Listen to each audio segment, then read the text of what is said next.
2 Sheboygan men facing major drug charges, death investigation underway in Two Rivers, snow causes damage to multiple roofs.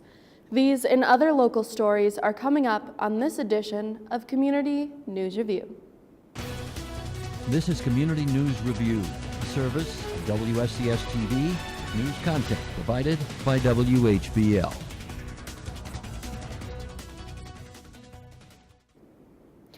I'm Maddie Pfister, and this is Community News Review for Monday, March 11th, 2019.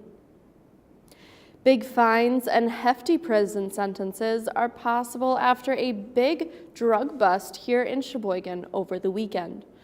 Police say more than 70 grams of methamphetamine, marijuana, and even some heroin was found on the home of 21-year-old Nathaniel Newton Reinert and 29-year-old Michael Melkiewski. Both were charged Friday with possession of amphetamines with intent to sell and maintaining a drug trafficking place. Police say they found several drugs in various places in the home, and if convicted, Newton Reinert could face more than 40 years in prison and more than $100,000 in fines. If convicted, Melkiewski could face more than 50 years in prison and or more than $130,000 in fines. An autopsy is expected to be performed Friday on a man found dead in Two Rivers Thursday night. It happened at the Sanda's apartment on Mishicot Road. Two Rivers police are not calling the death suspicious, and they also say the public is not in any danger at all.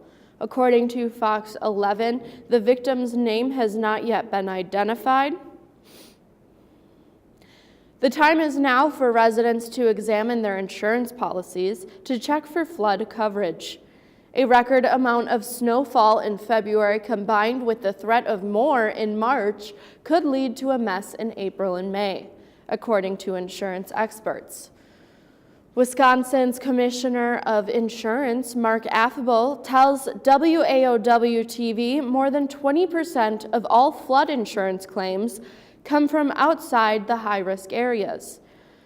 While we are waiting for temperatures to rise, home and business owners should review their insurance policies. Local agencies say it takes 30 days for flood insurance policies to go into effect and can either be purchased through the National Flood Insurance Program or through private agents. The weight of the snow caused the canopy of an Eau Claire holiday station to collapse Sunday afternoon. Officials spent several hours cleaning up the scene at the gas station on Birch Street, and one injury was reported. Security cameras verified that only one vehicle was under the canopy when the roof came down. It's latest in a recent string of structure collapses across the region due to the weight of February's record snowfall. All winter-long fire crews across the region have been stressing the importance of clearing snow off your roof after the last month's record-setting snowfall. The White Lake Volunteer Fire Department now has a first-hand example of how important that is. Sometime between Saturday night and Sunday morning, the roof of their station collapsed under the weight of the snow above it. The fire department put out a call for volunteers to help clean up the debris and remove trucks and other equipment from the building. Officials also arranged for heavy equipment to be brought in to help clear the scene.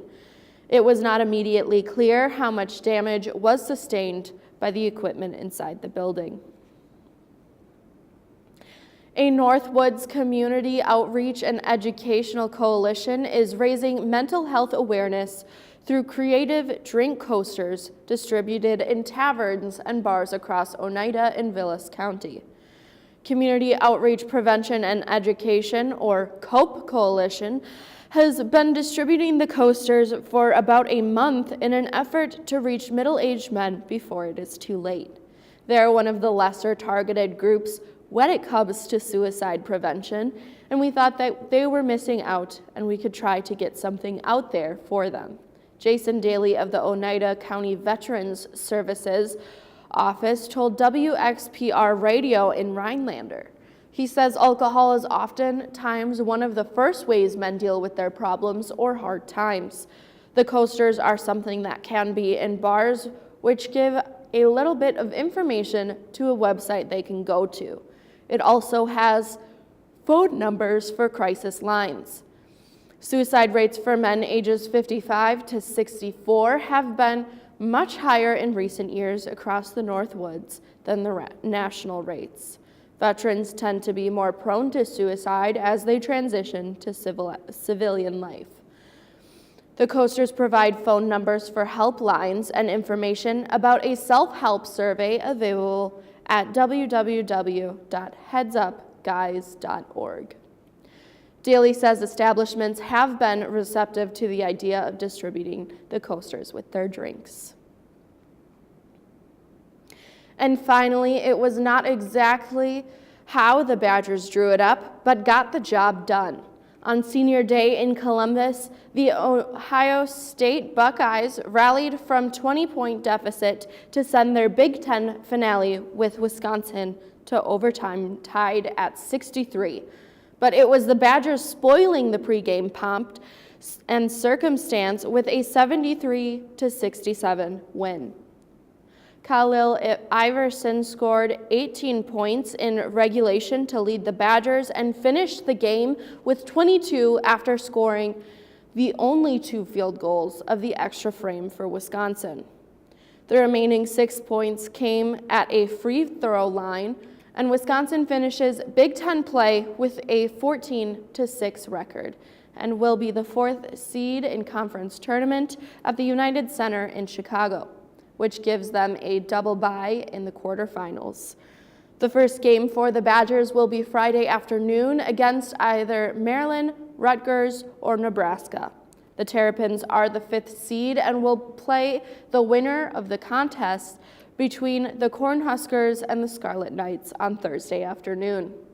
Rutgers and Nebraska will play Wednesday in one of the 2 opening round games, matching the 4th lowest seeds in the tournament. And that is our report for today. Join me again on Wednesday for more local news and information on Community News Review.